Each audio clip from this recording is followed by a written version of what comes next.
معاشرتی حوالوں سے ذاتی قہر اور غصے کو کنٹرول میں رکھنا اس لیے ضروری ہے کیونکہ ناراضگی اور غصے میں انسان کے اندر بدلہ لینے کا رجحان بڑھتا ہے۔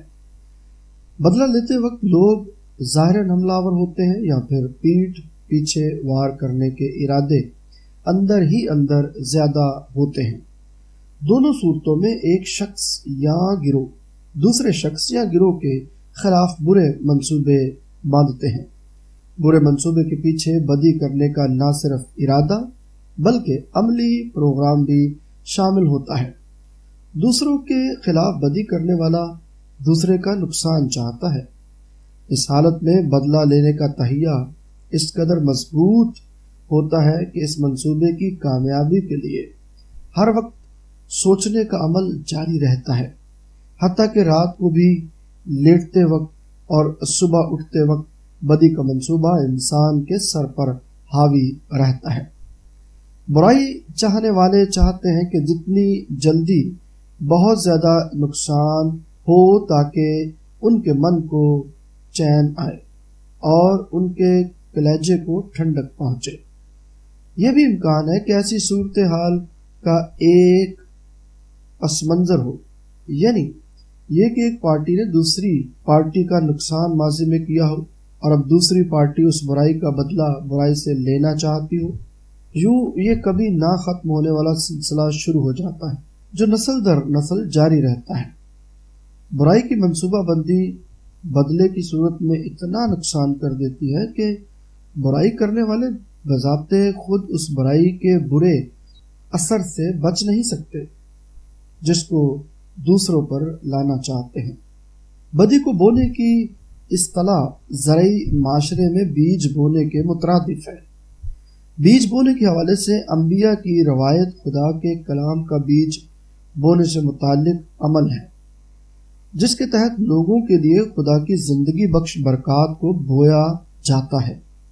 دوسری جانب ابلیس یعنی برائی کے بانی کا ذکر بھی کیا جاتا ہے کہ وہ اچھے بیج کے ساتھ کڑوے دانے بوتا ہے۔ خدا یسوع مسیح نے اس صورتحال کو کڑوے دانوں کی تمثیل میں بیان کیا جو آپ متی کی انجیل کے 13ویں باب کی 24ویں آیت سے 30ویں آیت تک پڑھ سکتے ہیں۔ خدا ان کا کلام زندگی کی فصل ہے جبکہ کڑوے دانوں کی فصل کا انجام جلایا جانا ہے۔ بدی کڑوے دانوں کی طرح کڑواہٹ ہے جو اپنے اندر دوسرے لوگوں کو گرانے کا سبب ڈھونڈتی ہے۔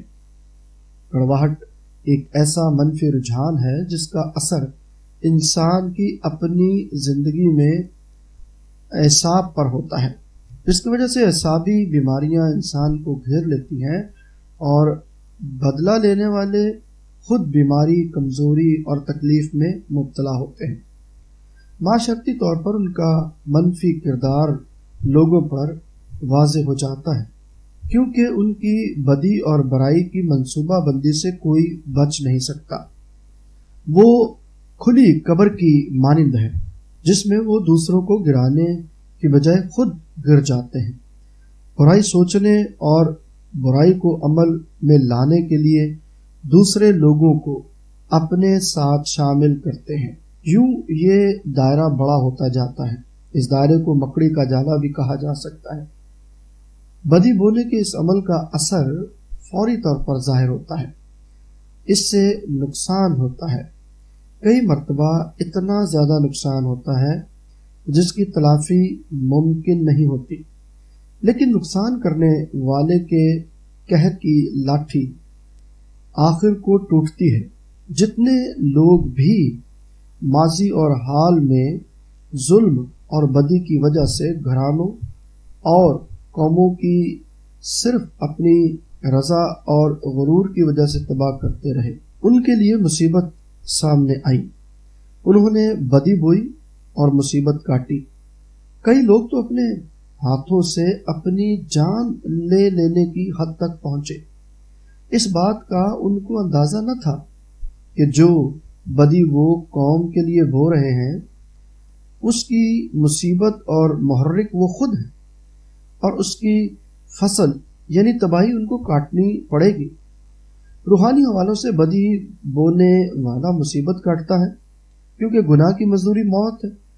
خدا نے آدم اور ہوا سے کہا کہ جس دن تم نے پھل میں سے کھایا جو نیکی اور بدی کی پہچان کا درخت ہے، تم مر جاؤ گے۔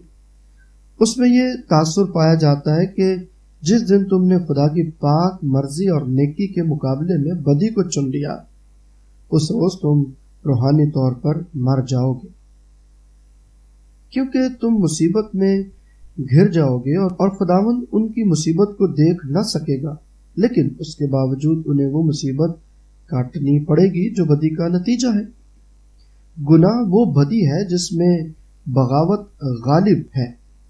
معاشرے کے اصولوں سے بغاوت اخلاقی بے راہ روی ہے جس میں گر کر لوگ گناہ کی ایسی دلدل میں پھنس جاتے ہیں جس میں سے نکلنا ان کے لیے ممکن نہیں ہوتا۔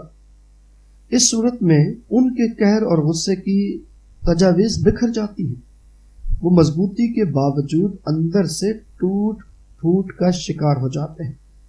گناہ انسان کو بکھیر دیتا ہے، وہ ہر لحاظ سے اجڑ جاتے ہیں۔ جس مصیبت کا خیال انہوں نے دوسروں کے لیے سوچا تھا وہ انہی پر آتی ہے۔ دوسروں کے لیے بدی سوچنا ایمان کی بنیادی عقائد کی خلاف ورزی ہے، کیونکہ خداوند کی تعلیم ہے کہ تو اپنے پڑوسی سے اپنے برابر محبت رکھ۔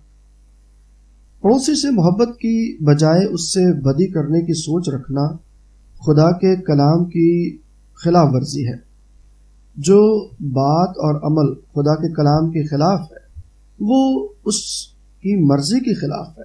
خدا نے شروع سے یہ چاہا کہ انسان آپس میں محبت میں رہے۔ خدا نے یہ چاہا کہ انسان ایک دوسرے کے لیے محبت کی فصل بوئیں، لیکن شروع ہی سے انسانوں نے ایک دوسرے کو نقصان پہنچانے کی ٹھان لی۔ یہ برائی شخصی اور ذاتی اور معاشرتی سطح پر بھی نقصان دہ ہے۔ اس سارے معاملے کا سرا اس بات سے جڑتا ہے کہ گناہ میں گر کر انسان دوسروں سے جس برائی کا منصوبہ رکھتا ہے اس میں وہ خود ہی گرتا ہے۔